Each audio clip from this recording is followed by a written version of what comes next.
don't, and a lot of you do.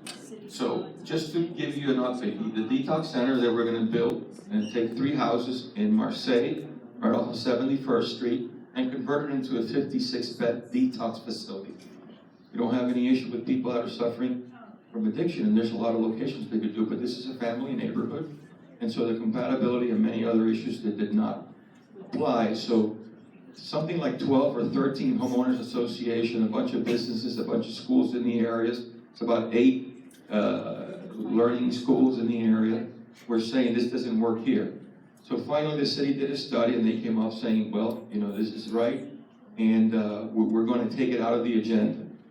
The people who wanted to buy the facility threatened to sue the city and pretty much put a gag order on all commissioners and everybody, saying that, you know, they're going to sue them in court.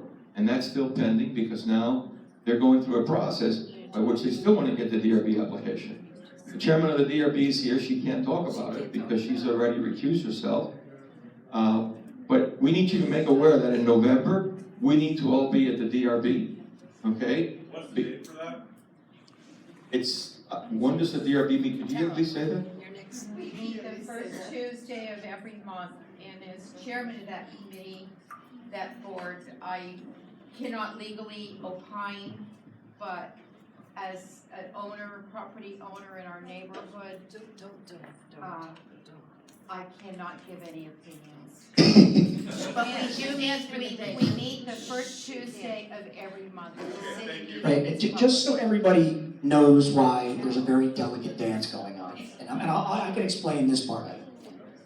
Detox centers fall under the purview of the Fair Housing Act, okay, the FHA. I've learned way too much about this in the last few months, but as an elected official, most times I can't be sued for anything that I do, including slander. But the one thing that I can't do, and the one thing that I can be personally liable for, is for discriminating against anybody pursuant to the Fair Housing Act. So it's very delicate as to what some of the elected officials can do, what some of the elected officials or the city can say. I can tell you logistically what's going on. I can talk, and as private citizens, Mickey and Richard and the folks that have taken a leadership position on this, even Jose and a few other people, they can actually do a lot more than I can in an official capacity. What I can tell you is that myself and several of my colleagues have been engaged in this issue since the moment it came up. We are aware throughout the process.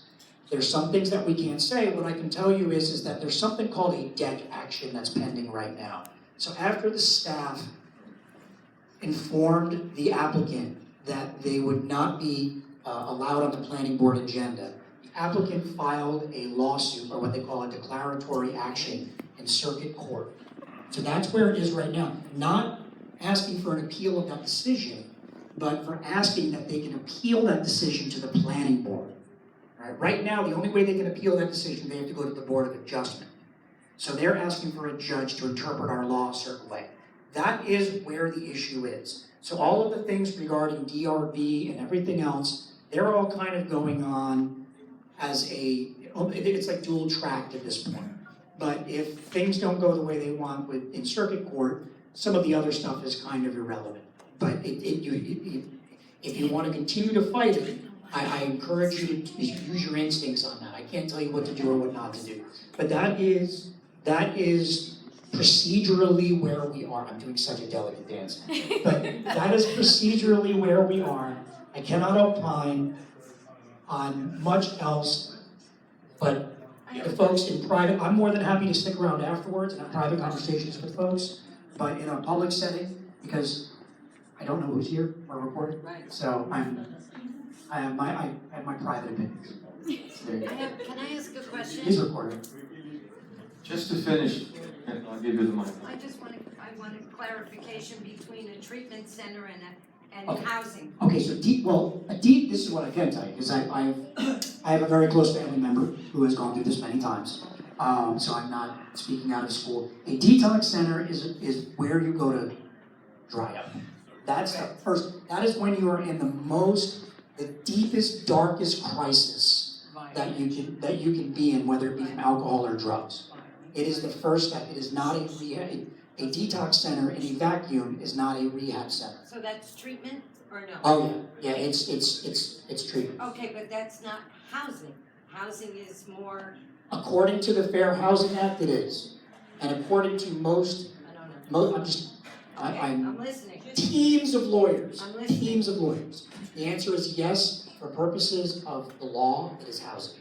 They live there while they're receiving inpatient detox treatment. That's the dictionary definition, or the definition pursuant to federal and state law. Thank you. Okay, so just to, Is that the same as a hospital? See, Michael, we're go. doing See, it. I'm Okay. sorry. and just so that you know, a detox facility is like a 10-day stay. So it's like a short-term rental. It's like people coming over and over and over, Which is illegal. which is illegal already, Which is short-term rentals. illegal. But the thing is, besides, the Fair Housing Act and the ADA, which is what they're hiding behind, the truth of the matter is that the impact in our neighborhood could be catastrophic. The children that we've spoken to, the parents in these schools, don't want to have a detox center simply because of the fact that, these people are in crisis. What does it mean that they're violent at that time? They smoke, they want to get around, and they need big areas. And the areas, they're right across from the big park. They're just, it doesn't make sense. And many other cities have found the proliferation of these detox centers in cities that are close to the beach, because when they put the website, they put the palms, the beaches, and they charge a lot of money, to have these people there. And, the idea is that once you allow for one to happen, then that entire area of North Miami Beach could be a permanent facility for halfway houses, for all other sorts of facilities. So the city is probably contemplating at some time creating a criteria that will allow for the detox facilities and these particular FDA facilities, but maybe closer to Mount Sinai, maybe closer to a hospital facility, as Miami has done it, as North Miami Beach has done it, as Fort Lauderdale has done it. Having said that, the quick thing right now is we need to be at the DRB meetings, because they're looking for 6 variance changes. Variances are very hard to come by. You have to prove hardship to get the variances. Tom Mooney's director of planning. He's the director of our planning department. And the staff is going to make a recommendation. I went to meet with him and our former commissioner, Jerry Libin, and Tom wasn't there to meet with us. And we were very upset. And when he finally gave me the application, it was the same application that had 20, 30 some beds. So I don't know if the city has already stopped this from moving forward. Why is somebody still moving forward with a building that is massive, a building that looks more like Fort Knox or like a detention camp, and a building that is not appealing? It's just, it's not made for anything else other than for a detox facility. So that should be put to a stop.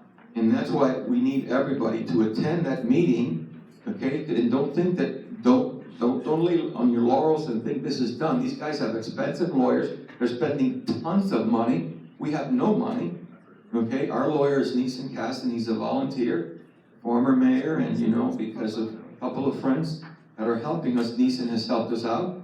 But you know what? Neeson is going to get tired at one point and say, listen, I need to charge you guys, and all of our HOAs are volunteer HOAs. We don't have money to pay for big lawyers.